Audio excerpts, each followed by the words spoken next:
কল্পনা করুন ধূ মরুভূমির মাঝখানে একটি বিশাল অন্ধকার গর্ত।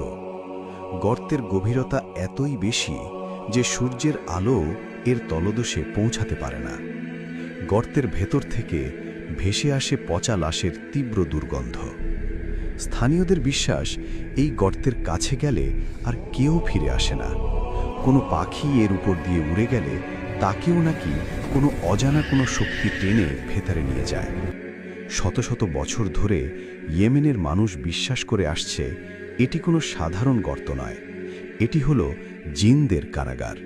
এটি হলো পৃথিবীতে অবস্থিত জাহান্নামের প্রবেশদ্বার। আর ইসলামী স্কলাররা যখন এই গর্তটি নিয়ে গবেষণা করতে গেলেন, তখন তারা এমন একটি হাদিস খুঁজে পেলেন যা পুরো বিশ্বের মুসলিমদের বুকে কাঁপুনি ধরিয়ে দেয়। স্বয়ং রাসূল সাল্লাল্লাহু আলাইহি ওয়াসাল্লাম এই কূপটি নিয়ে ভয়ঙ্কর এক ভবিষ্যদ্বাণী করেছিলেন।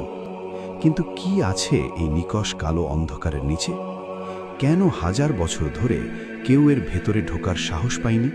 আর 2021 সালে ওমানের একদল সাহসী বিজ্ঞানী যখন জীবনের ঝুঁকি নিয়ে এই গর্তের একদম তলদেশে পৌঁছালেন, তখন তারা সেখানে যা দেখলেন তা বিজ্ঞানীদেরও স্তব্ধ করে দেয়। আসসালামু আলাইকুম। এআর হাকিকের রোমাঞ্চকর দুনিয়ায় আপনাকে স্বাগতম। ঈদের এই বিশেষ আয়োজনে আজ আমরা উন্মোচন করতে যাচ্ছি মধ্যপ্রাচ্যের সবচেয়ে বড় রহস্য, ইয়েমেনের অভিশপ্ত বারহুত কূপ বা ওয়েল অফ হেলের আসল সত্য।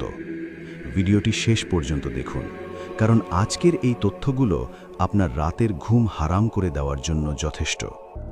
রহস্যময় এই কূপটি অবস্থিত ইয়েমেনের পূর্বাঞ্চলিক প্রদেশ আল মাহরার একটি মরুভূমির মাঝখানে।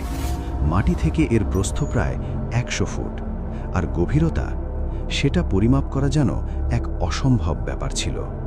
স্থানীয় ইয়েমেনিরা এই কূপটির নাম দিয়েছে বিয়ার আল বারহুত, যাকে ইংরেজিতে বলা হয় ওয়েল অফ হেল বা জাহান্নামের কূপ।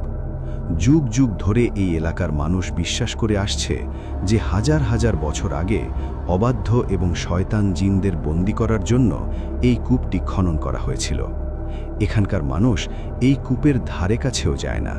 তাদের বিশ্বাস, এই কূপের পানি পান করা তো দূরের কথা, এর নাম মুখে নিলেও নাকি জীবনে দুর্ভাগ্য নেমে আসে। কূপের ভেতর থেকে মাঝে মাঝেই বিকট শব্দ এবং বিষাক্ত গ্যাস বেরিয়ে আসে।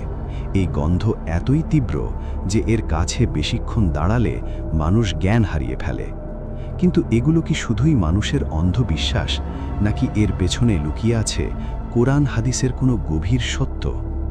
ইসলামিক স্কলাররা যখন এই